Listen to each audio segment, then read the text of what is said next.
시간 속에서 말씀을 붙들고 믿음으로 살아가길 원합니다. 다 함께 사도신경으로 우리의 신앙을 고백하겠습니다.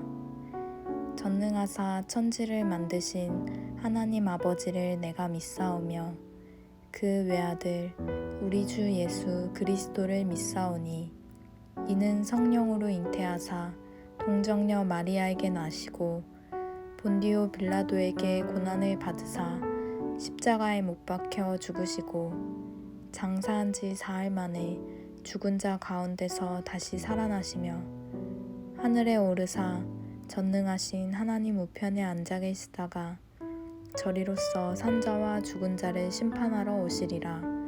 성령을 믿사오며 거룩한 공예와 성도가 서로 교통하는 것과 죄를 사하여 주시는 것과 몸이 다시 사는 것과 영원히 사는 것을 믿사옵나이다.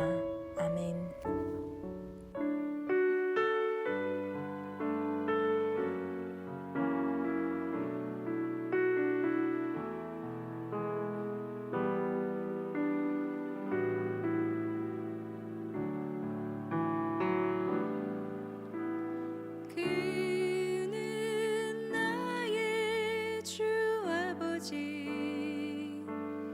내 영혼을 불밭에 누이시고 새와 나무의 노래로 내 맘을 위로하여 주시네.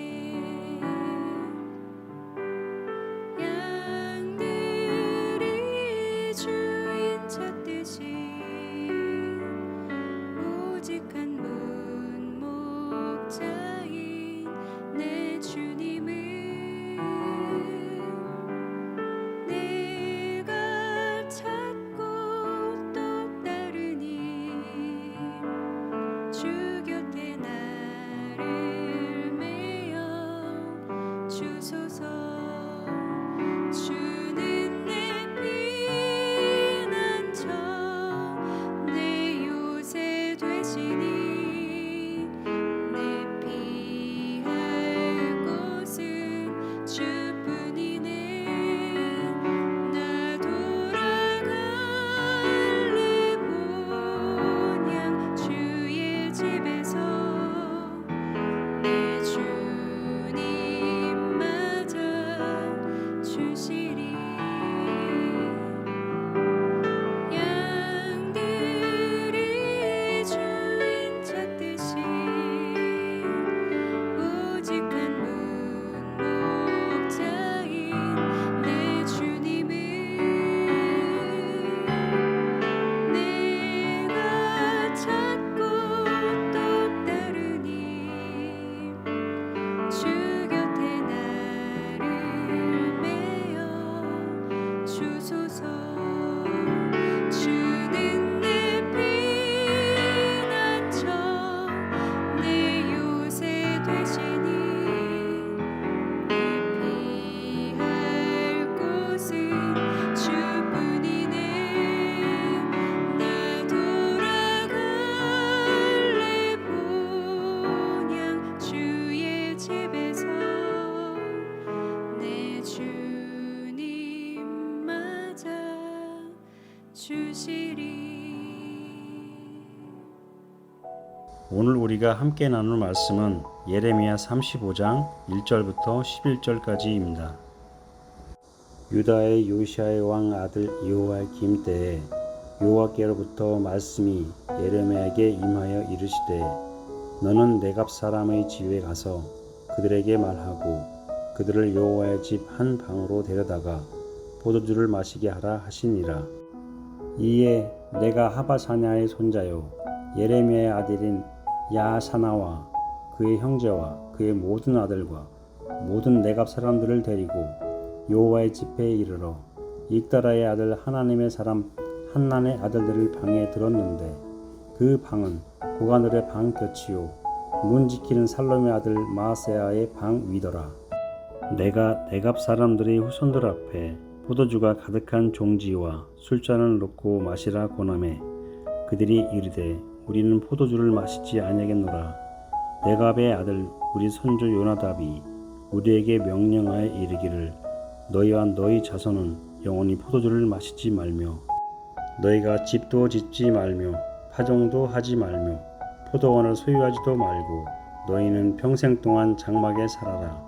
그리하면 너희가 머물러 사는 땅에서 너희 생명이 길리라 하였으므로 우리가 네갑의 아들 우리 선조 요나답이 우리에게 명령한 모든 말을 순종하여 우리와 우리 아내와 자녀가 평생 동안 포도주를 마시지 아니하며 살 집도 짓지 아니하며 포도원이나 밭이나 종자도 가지지 아니하고 장막에 살면서 우리 선조 요나답이 우리에게 명령한 대로 다 지켜 행하였노라. 그러나 바벨론의 느부갓네살 왕이 이 땅에 올라왔을 때에 우리가 말하기를 갈대아인의 군대와 수리아인의 군대를 피하여 예루살렘으로 가자 하고 우리가 예루살렘에 살았노라. 아멘. 반갑습니다. 오늘 예레미야 35장 1절부터 11절을 중심으로 연습이라는 주제의 말씀을 함께 나누겠습니다. 오늘 본문은 앞에 나오는 여러 장들보다 시기적으로는 조금 앞에 있었던 일입니다.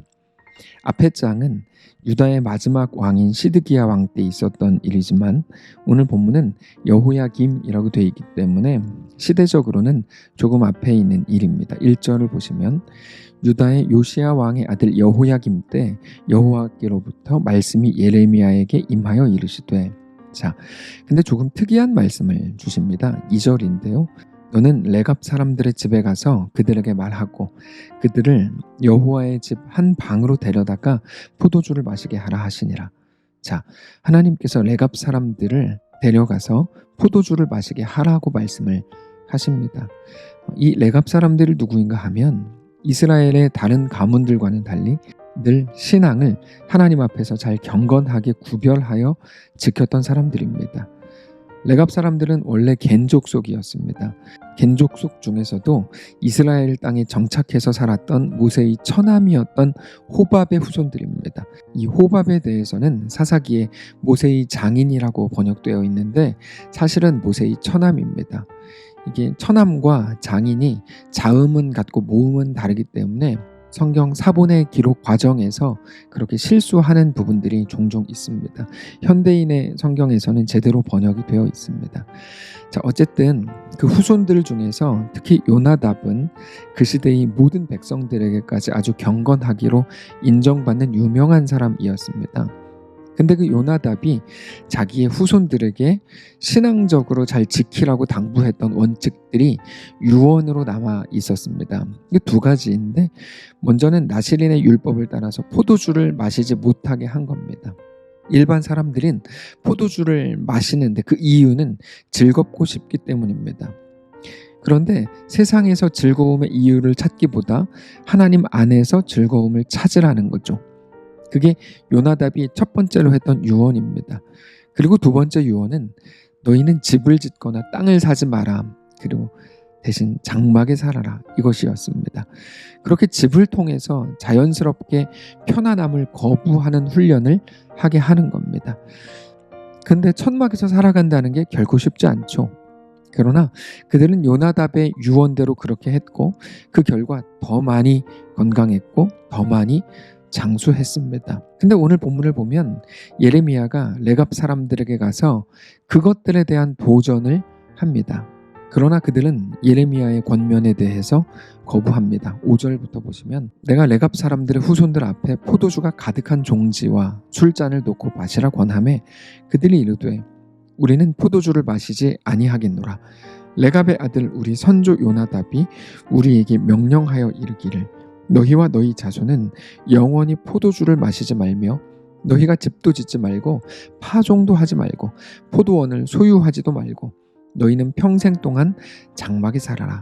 그리하면 너희가 머물러 사는 땅에서 너희 생명이 길리라 하였으므로 우리가 레갑의 아들 우리 선조 요나답이 우리에게 명령한 모든 말을 순종하여 우리와 우리 아내와 자녀가 평생 동안 포도주를 마시지 아니하며 살 집도 짓지 아니하며 포도원이나 밭이나 종자도 가지지 아니하고 장막에 살면서 우리 선조 요나답이 우리에게 명령한 대로 다 지켜 행하였노라. 그러나 바벨론의 느부갓네살 왕이 이 땅에 올라왔을 때 우리가 말하기를 갈대아인의 군대와 수리아인의 군대를 피하여 예루살렘으로 가자 하고 우리가 예루살렘에 살았노라. 자, 예레미야가 포도주를 마시라고 해도 그들은 마시지 않았고 자기들이 어떻게 살았는지에 대해서 쭉 설명합니다. 여러분, 요나답은 왜 그런 삶을 후손들에게 가르쳤을까요? 평소에는 그럴 필요가 전혀 없는 것처럼 보입니다. 모두가 평안하게 자기의 삶을 즐기면서 놀고 먹는데 레갑 자손들만 포도주를 먹지 못하고 집을 짓지 못하고 그렇게 편안하게 살지 못합니다. 세상이 볼 때 완전히 바보들처럼 보일 뿐이죠. 근데 위기의 순간이 오니까 그게 그렇게 강력한 내용이 되더라는 겁니다. 바벨론이 쳐들어와서 모든 것을 빼앗아 버리죠. 당연히 집도 폐허가 되었고 모든 즐거움이 사라졌습니다. 근데 레갑 자손들에게는 처음부터 빼앗길 집이 없었죠. 세상에서 즐거움을 찾지 않았으니까 즐거움이 사라질 것도 없었죠. 세상이 주는 위협이 그들에게는 전혀 위협이 되지 않더라는 겁니다. 그렇게 훈련이 되어 간 겁니다. 위기의 순간이 오니까 요나답의 유언이 얼마나 놀라운 훈련이었는지를 알 수 있는 거죠. 결국에 위협에 쓰러지지 않을 수 있었던 겁니다. 우리에게 동일한 것을 요구하는 것은 아닐 겁니다. 다만 최소한 넘어지지 않을 영적 원리를 우리가 분명하게 배울 수 있어야 합니다. 우리는 모든 것을 다 가지고 싶어 합니다. 세상 사람들과 똑같아지고 싶어 합니다. 아니, 기도를 하고 하나님께 능력을 받아서 세상보다 더 많이 갖고 싶어 하고 더 높이 올라가려고 합니다. 그러면서도 그게 당연하다는 식으로 이야기합니다. 그러나 성경적으로 볼 때 그건 결코 당연한 게 아닙니다. 그들보다 더 많이 가지는 것도 절대 복이 아닙니다. 당장 예수님께서 하셨던 말씀을 기억해 보십시오. 부자가 천국에 가는 것을 무엇에 비유하시죠? 낙타가 바늘구멍에 들어가는 것으로 비유하십니다. 부자가 되는 것은 결코 세상 사람들이 말하는 것처럼 복된 일인 것만은 아닌 거죠. 그럼에도 불구하고 모두가 부자가 되고 싶어 하고 남들이 가진 거를 다 갖고 더 갖고 싶어 합니다. 정상이 아닌 모습들과 마음과 생각과 정신들이 우리 속에도 있는 거죠. 어제 수요 예배 때도 말씀을 드렸지만 여러분, 죄가 뭡니까? 우리는 습관적으로 어떤 도덕적인 수준과 죄를 연결하려고 하지만 성경에서 말하는 죄는 그런 게 아니고 믿음으로 행하지 않는 모든 것입니다.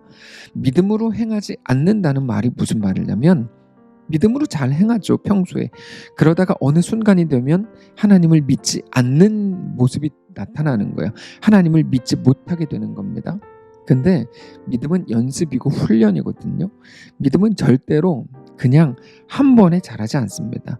작은 것부터 연습해야 됩니다. 오늘 5만큼 연습하면 2만큼 믿음으로 행할 수 있을 겁니다. 10만큼 해보면 5 정도는 할 수 있을 겁니다. 50만큼 연습하면 20만큼은 믿음으로 해볼 수 있을 겁니다. 근데 한 번에 100만큼 할 수 있는 게 아닌 겁니다. 늘 오늘의 연습이 필요한 이유죠. 믿음에는 로또가 없습니다. 연습밖에 없습니다. 오늘 레갑 자손들이 보여주려고 하는 게 바로 그겁니다. 그들은 매일 왜 그렇게 불편하게 살아야 할까요? 그럴 필요는 없습니다. 다만 오늘 이 본문을 통해서 우리에게 주시는 영적 원리를 잘 알게 되시기 바랍니다. 오늘 우리의 삶은 이 땅이 전부가 아닙니다. 우리는 영원한 하나님 나라에서 영원히 하나님과 동행하는 삶을 살아야 합니다. 그게 우리의 진짜 삶이기 때문입니다. 오늘 여기서 모든 보상을 다 받으려고 하지 마십시오. 그거는 예수 없는 사람들이 하는 태도입니다. 여기서 모든 보상을 다 받으려고 하고 더 많이 가지려고 하고 더 잘나려고 하고 더 높이 올라가려고 하는 그런 모습들을 끊으시기 바랍니다. 우리가 영원히 거할 자리가 어딘지, 지금 이 땅은 우리가 어떻게 거쳐가는 곳인지를 꼭 기억하시고 그렇게 우리의 오늘을 주 안에서 즐겁고 행복하게 살아가는 귀한 성도들 되시기를 바랍니다. 기도하겠습니다. 살아계신 하나님, 오늘 하루를 우리에게 또 허락하시니 감사합니다. 하나님, 우리에게 주시는 말씀을 따라 믿음을 연습하고 또다시 도전하고 그래서 매일같이 어쩌면 여전히 연약할지라도 내가 오늘 믿음으로 행했습니다 라고 고백할 수 있는, 하나님이 우리 삶의 근거요 이유가 되는 거룩한 주의 백성들 다투도록 축복하시옵소서. 세상 사람들이 하는 것처럼 그들만큼 갖고 더 많이 가지려고 하는, 더 많이 갖기 위해 예수를 믿는 그런 굉장히 이상한 모습이 된 지금 시대 이 속에서, 그러나 우리는 온전한 하나님의 백성으로 주 안에서 넉넉히 살아가는 모든 성도를 될 수 있도록 인도하시옵소서. 우리 주인 되신 살아계신 예수님의 이름으로 기도합니다. 아멘. 사랑하는 성도 여러분, 하나님께서 오늘 하루를 우리에게 허락하셨습니다. 믿음을 가지고 승리하시길 바라고 주님과 함께 멋있게 또 이 땅 가운데 동행하는 귀한 날 되시기를 축복합니다.